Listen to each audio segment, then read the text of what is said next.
May 13th, 1940, Sedan, France. The dawn mist clings to the Meuse River like smoke from an extinguished fire. Across the water, the ground trembles, not from artillery but from engines, dozens of them. The low growl builds into a mechanical roar as German panzers line the eastern bank, their turrets turning in unison like a metallic orchestra tuning for war. Corporal Ernst Keller of the 1st Panzer Division adjusts his goggles and leans out of the cupola of his Panzerkampfwagen III Ausf E. The cold morning air stings his face, carrying the acrid smell of fuel and cordite. Around him, mechanics rush to check oil lines and ammunition belts. The bridge ahead, hastily constructed under enemy fire, shakes with every footstep. Keller grins. A light toy, the British had called it, unsuitable for real battle. He looks down at the compact grey hull beneath him. 5 men packed into 20 tons of steel, powered by a 300-horsepower Maybach engine. The 37mm gun mounted on its turret isn't the largest on the battlefield, but its precision, its speed of reload, its communication system. That was where the Panzer III's true weapon lay. Every tank carries a radio, every crewman trained for coordination. On the opposite hill, French officers peer through binoculars. They laugh, nervously. "Light armor," one mutters. "They'll burn once they cross the river." They still believe the Ardennes forest to be impassable for massed armor. They still think the Maginot Line will hold. At 7:30 the order comes. "Panzermarsch!" engines scream to life. One after another the panzers roll forward, treads grinding over the rough pontoon bridge. French artillery opens up, shells landing perilously close. A blast throws dirt and shrapnel across Keller's vision block. But the line doesn't waver. Smoke and debris fill the valley as the first wave reaches the western bank, France itself. Within minutes, German engineers rush to reinforce the bridge while the Panzer III's spread out, their radios crackling with clipped, disciplined voices. "Left flank clear. Proceeding north, infantry following at 400 meters. Enemy bunker at grid 213, marking for Stukas." Overhead, the whine of Junkers Ju 87 Stukas pierces the sky. Sirens wail as they dive near vertically, releasing bombs that tear open French fortifications like paper. The ground erupts in flames. The defenders, overwhelmed, break ranks. Keller's gunner locks onto a French R-35 tank attempting to retreat. One burst, one flash, and the rival tank bursts into smoke. By noon, the Meuse line, thought unbreakable, lies shattered. Back in British headquarters near Arras, reports arrive too quickly to believe. German armor across the Meuse? Impossible. "It must be reconnaissance," says one officer. "Those little toys can't punch through real defenses." But the situation maps filling with red arrows say otherwise. Through radio intercepts, one British lieutenant comments bitterly, "If that's a toy, it's one hell of a wind-up soldier." The Blitzkrieg has begun in earnest. The Panzer III, once dismissed as a lightweight, now leads the spearhead tearing through France's heart. And in just 10 days, it will stand within sight of the Channel. The morning air over the Ardennes smells of oil, crushed pine, and the faint sweetness of burning rubber. Convoys of Panzer IIIs move like a single living organism, columns stretching for miles, weaving through the narrow forest roads that Allied planners had marked as impassable. At the tip of one such column, Oberleutnant Hans Behrens, commander of a panzer platoon in the 10th Panzer Division, watches the terrain unfold through his binoculars. The forest canopy above breaks into open farmland, and the road ahead glows with the glint of sunlight on steel. Dozens of tanks, nose to tail, churn the earth into mud and smoke. "Keep formation," Behrens calls through his headset. The intercom crackles with the reply, "Jawohl, Herr Oberleutnant." Inside the cramped hull of his Panzer III, the crew works in silent efficiency. Gunner Kurt Weiss adjusts his elevation wheel. Loader Dieter Hahn wipes sweat from his brow, handling the ammunition like clockwork. Driver Vogel steers with steady precision, eyes flicking between instruments and the dusty road ahead.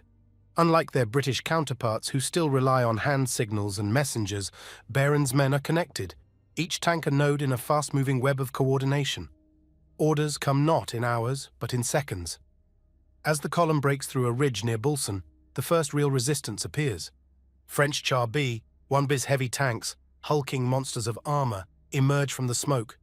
Their 47mm guns swivel toward the advancing Germans.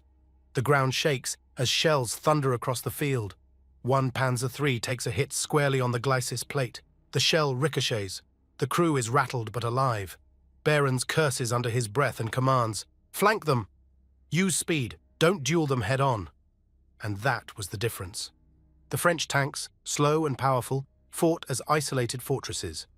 The German panzers, lighter but faster, moved as packs, circling, coordinating, attacking from multiple sides. Within minutes, the Char B-1s are smoking wrecks. By afternoon, the German spearhead pierces through the French 55th Infantry Division. Entire regiments retreat in confusion. Roads clog with vehicles, horses and civilians fleeing west. The French lines are collapsing not from brute force, but from shock.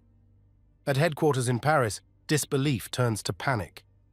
Intelligence officers scramble to understand how hundreds of tanks managed to cross terrain deemed unsuitable for even trucks. Reports mention impossible coordination, ghost movements, and mechanized phantoms. But in reality, it is the Panzer III, once dismissed as a light toy, proving its doctrine. Its radio-linked crews form a rolling thunderstorm of mobility, firepower, and precision. As Behrens' platoon halts near a shattered village, a soldier hands him a cigarette.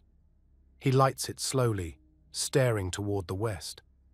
The setting sun burns orange behind the smoke plumes, and for a moment the world seems unreal.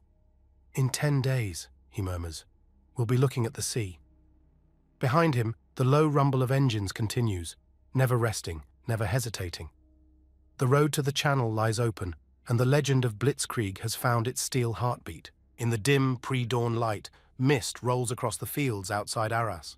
The low growl of panzer engines merges with the distant thunder of artillery.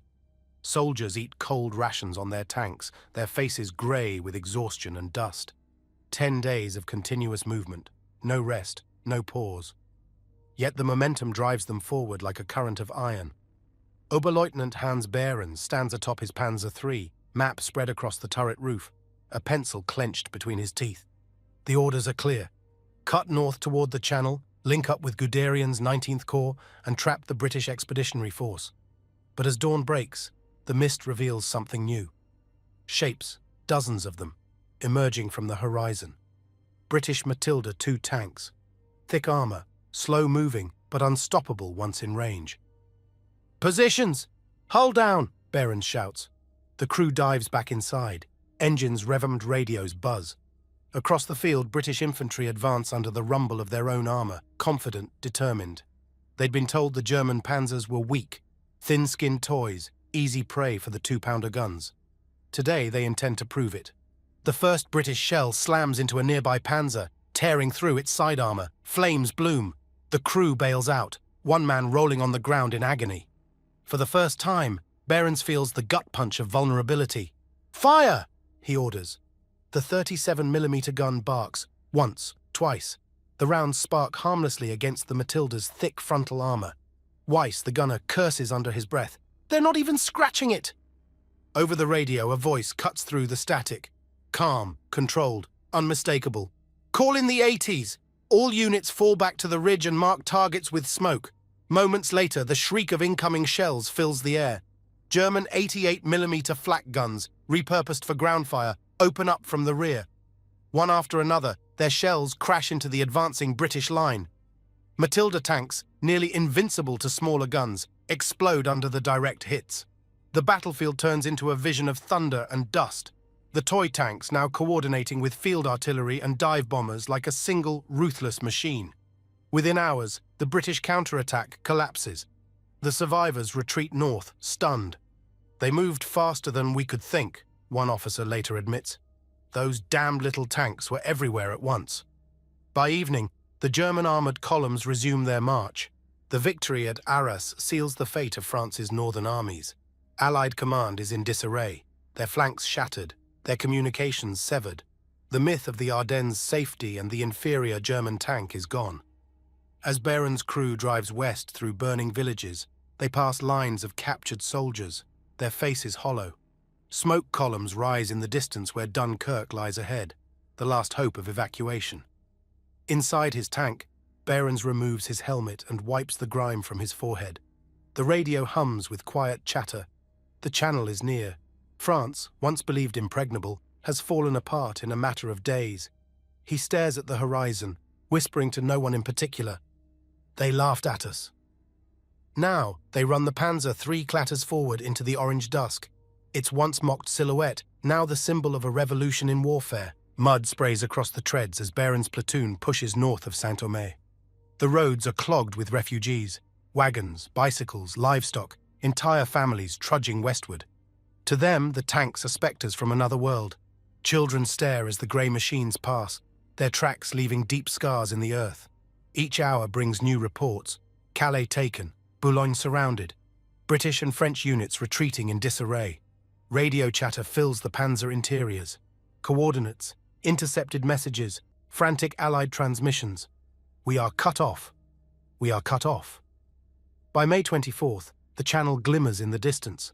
Salt air mixes with the stench of burned fuel.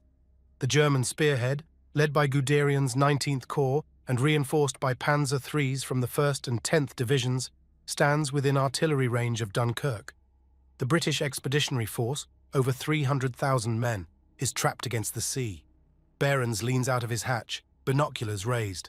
Through the haze, he can see plumes of smoke rising over the port, fuel depots burning, ships strafed by Luftwaffe dive bombers. It's over, he mutters.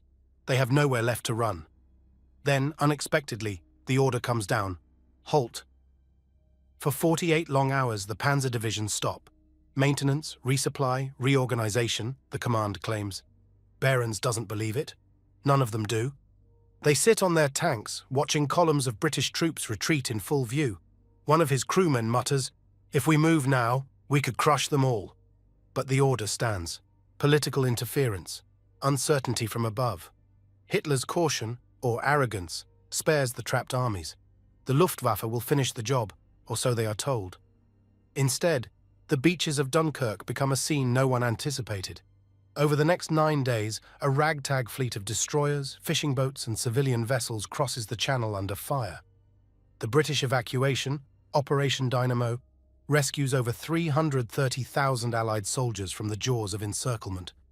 From a ridge outside Gravelines, Behrens watches through his scope as the ships disappear into the mist. "They're leaving," whispers his loader, "right in front of us." He lowers the binoculars. The engine hums softly beneath him. Around him, the men of the Panzer III crews sit in silence, not in defeat, but in disbelief. They had cut through France in 10 days. They had crossed terrain every Allied planner swore was impossible. Their toy tanks had shattered the myth of static warfare and rewritten the rules of the modern battlefield. In less than 3 weeks, the German army has achieved what the Kaiser's forces failed to do in 4 years. The Western Front, once a graveyard of stalemates, now belongs to the Blitzkrieg. When the order finally comes to advance again, the beach is empty. Only the wrecks of vehicles, abandoned rifles, and footprints in the sand remain. Behrens removes his goggles, eyes stinging from the sea wind. He knows what comes next. The next campaign, the next border, the next impossible victory. But in that moment, he realizes something deeper. Their triumph has changed the world forever. "They called it a toy," he murmurs. "Now, it's the engine of a new age." The Panzer III's engine growls once more, and the tank disappears into the morning fog, the hum of steel echoing the dawn of mechanized warfare.